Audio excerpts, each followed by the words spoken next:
Another survivor's testimony is God continues to heal people and work in their lives in unique ways.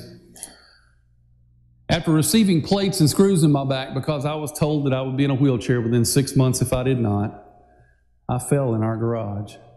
Spending 2 weeks in a Maryville hospital and being dismissed by my doctors for not consenting to more surgery, I prayed fervently to God for an answer. I couldn't stand, and I couldn't sit, and I didn't know what to do. God led me to call my endocrinologist in Nashville on an Easter Sunday afternoon. Guess what? The doctor answered the phone personally. He told me to get to Nashville, and he'd have a room waiting. When I arrived, the neurosurgeon and an orthopedic surgeon were waiting in my room. The diagnosis was multiple fractures of the pelvis. This carried only a 30% survival rate.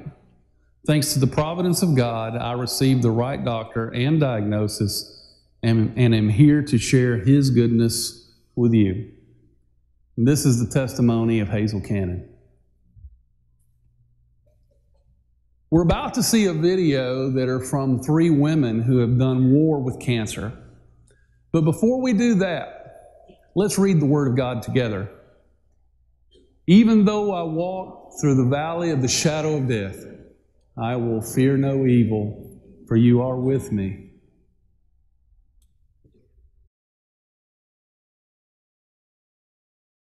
Your prognosis, you're better, aren't you? I'm much better because the scans have been clear a year already in October, which they never expected. And I thank God every day because I know it was because of all the prayers. Right. And everybody at this church has been awesome to me. Right. So, and it'll be 3 years when he came back the second time in July. I think we were talking about the prayer both here and then out in the hall too. One of the things that I think for me was most revealing is the first time in 2002, Vanderbilt had said, this is reality. We have probably about a 40% chance of getting this. And that was tough for me with 2 small children. And how do you process that? And, intellectually, it was one thing. But when we returned from Vanderbilt and got back down to Erlanger, I was pretty sick. I was laying in the hospital, and I think, once again, intellectually, I knew, it's going to be okay. No matter what happens, it's going to be okay. And I kind of thought of the Trinity. It's like, okay, well, the Father is there, and He's going to take care of my family, and I've got loving people at my church that are going to be there for them no matter what. And that was comforting. And then I thought, and I'm okay too, because, the Son, He's taking care of all that. I'm in good shape. But then I didn't have that peace. And you're talking about prayer. I remember being so troubled by that. But intellectually, I knew I shouldn't be, but I was. I was numb for a long time. And it's hard to work through that. And I prayed. I knew a lot of people were praying for me. But when I started praying, I think one of the most profound things that I think I've ever experienced in my life was when that peace just came. Right. And I'm like, that was really different, because that's something that I had never experienced before. Right. And that was a very important time for me of saying, wow, that was what I needed. Thank you. Yeah, exactly. See, I don't remember a whole lot after being just diagnosed. My mother says I was angry, but I don't remember that. I think I was angry at the doctor. I would never have known that I had cancer unless that friend who did my scan, if she hadn't called my husband and said, you need to go do something. The scan was not normal. You need to do something. If she had been my friend, but I really was never afraid. And I think having a great supportive church and a wonderful husband and family, being very, I knew that we were solid. And I knew that my family would be there with me throughout the whole thing. It gave me a lot of comfort. I don't remember ever being afraid or ever worrying really throughout the whole thing. one thing that I remember all the time is the people that came to my front door to bring me things when I was in the worst pain after the surgery. I didn't even know them. So I think we evolved throughout this whole thing, this whole process. I think so too. Yeah. I think it's made me stronger, has made me cherish every day, every minute of every day. I make sure if I want to say something to somebody, I say it that day, because you never know what tomorrow will bring. So I'm ever thankful for the day that I have. It was awesome to know that, you had that support, and all the elders and the ladies, everybody. Right. Got thousands of cards, I'm Yeah. sure. Yeah. It was just awesome because everybody would let you know how much they love you, and I just feel so lucky and blessed. A journey was meant for us. Right. And so much learned. I mean, so much. Jim Brown said, you had cancer because it was God's way of saying, be still. Just be still, because I'm not much on being still. It's not finished yet. I was still for a very long time, and I had to make up for all this lost time. But so much was learned in being still. That is my verse. Be still and know that I'm here. Yeah.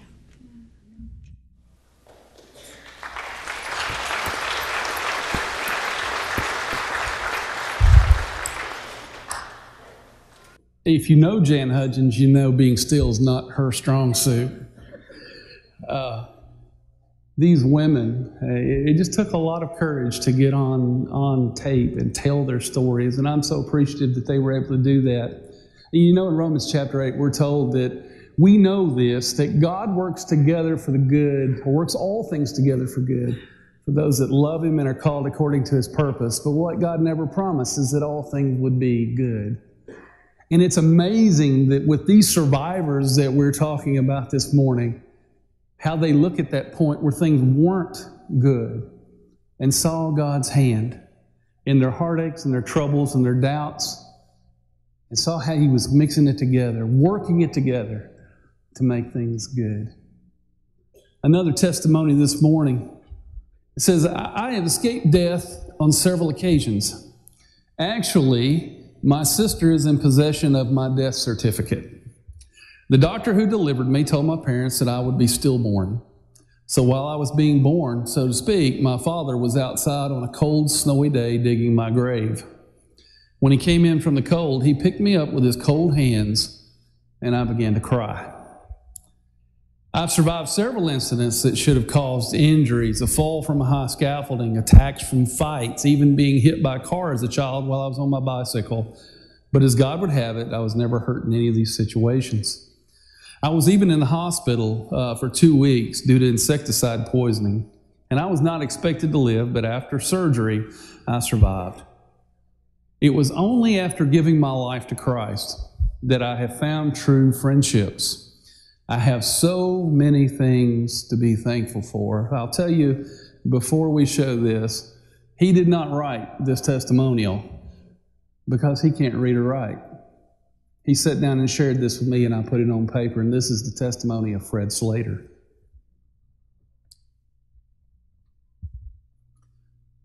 Another amazing survivor testimony. During lunch on February 16, 2010, I was hit with a sharp pain in my lower back.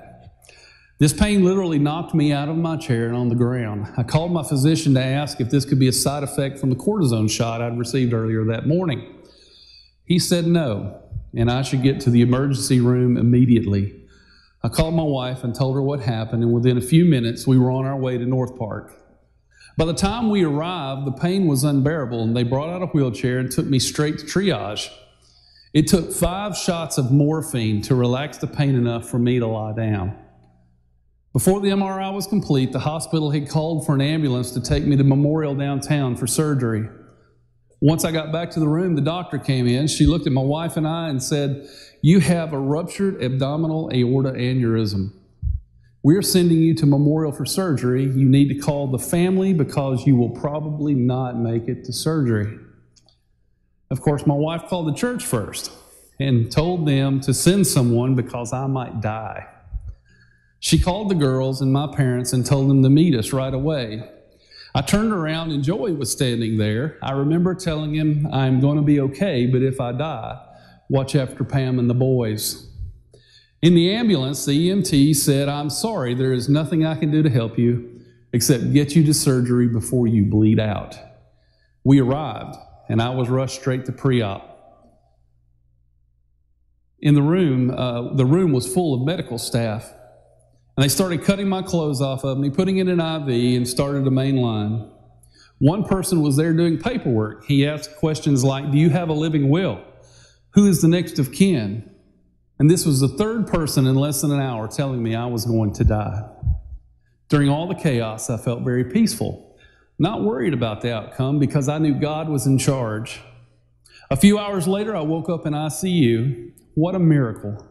I had just become a member of an elite group of less than 5% of ruptured aneurysm patients who make it out of surgery. The surgeon came in to see me and explain what happened. He told me the aneurysm was the size of a softball. But the only reason I survived was because of an abnormality in my body. God had given me an extra capillary running from my artery to my vein. And when the aneurysm ruptured, it opened up this capillary, causing the blood to circle back to my heart instead of me bleeding out. The surgeon called it an abnormality. I call it a miracle from God. During my recovery, I kept wondering what God wanted for me. Why did He save me? What was I supposed to do? I pray every day asking God for guidance, thanking Him for His mercy and His grace. This is an amazing story, and it's the testimony of Galen Smith.